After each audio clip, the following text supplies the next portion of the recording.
আসসালামু আলাইকুম।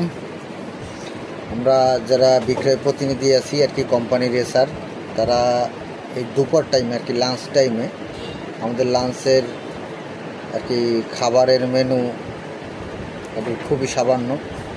যেমন আপনার হইলে যাইয়া একটা দোকানে, যে দোকানটায় ধরেন ভারতের হোটেল, অল্প টাকায় ভালো খাবার পাওয়া যায়, ঠিক আছে, এরকম একটা দোকান আমরা আর কি সিলেক্ট করি দুপুরের সময়।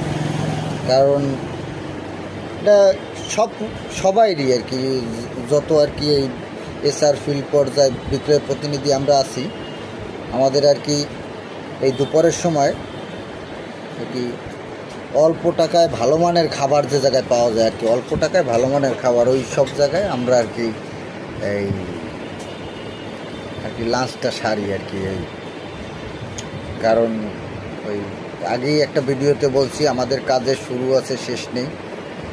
বাসায় গিয়ে খাবার কোনো ব্যবস্থা নেই, মার্কেটেই খেতে হবে।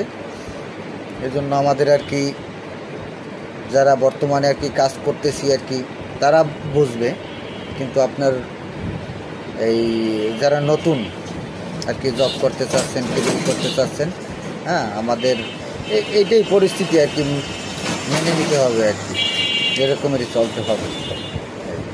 অল্প টাকায় ভালো খাবার এমন দোকানে আর কি আমাদের ঠিক করতে হবে আর কি, লাঞ্চ সারতে হবে।